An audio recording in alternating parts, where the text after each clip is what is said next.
Alright, if you're a shy guy and you're using online dating apps, I'm going to share 2 that you really need to have today. Stay tuned.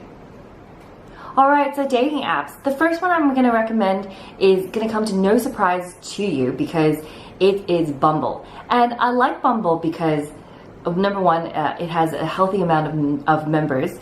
And number 2 is there's no guesswork. The women do all the work. So all you have to do is create a good profile and they will be the first one to message you. I think the way you win a Bumble is to create a profile that's attractive. And I'm not talking about your looks. I mean attractive as it's inviting for someone to want to start a conversation with you.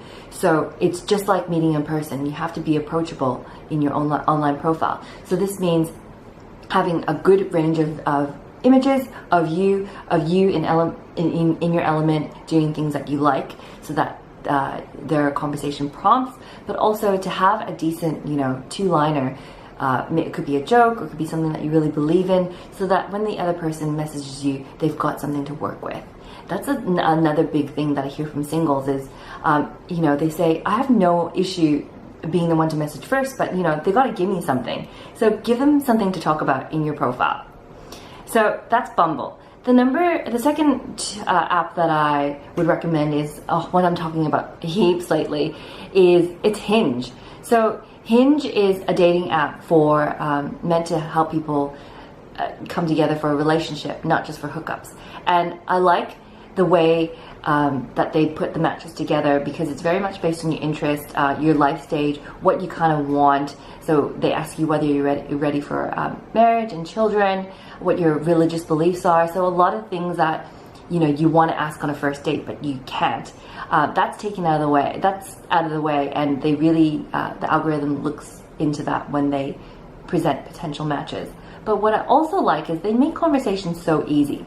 So instead of creating your 1 to 2 liners, which a lot of people struggle with, they have writing prompts. So, what's one food that you can eat every single day? Your favorite movie, your favorite character, and they do it in witty ways. Watch my Hinge review if you want to know more.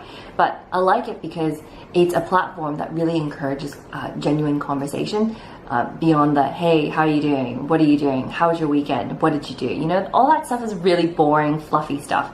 So I would highly recommend Hinge as well. So in terms of how many dating apps you should be on, I would say 2 to 3 would be your max. And I would pick 2 to 3 apps that are really different from each other. So for example, Happen and Bumble are very similar. I'm assuming that they attract very similar clientele, similar members, so I wouldn't do that because you don't want to be the person who's on every single dating app. So maybe just pick 2 or 3 that are really different. So for example, if I was single, I would probably pick Hinge because they position themselves as the dating app for relationships. I would also pick something like OkCupid because they attract a very alternative crowd. And then I would probably pick something like Match.com or eHarmony just because it's a completely different platform and it may attract different people. So doing so, it kind of increases your pool of the people that you'll meet and avoid having to come across the same profile in every single dating app. So I hope this is helpful to you. If you want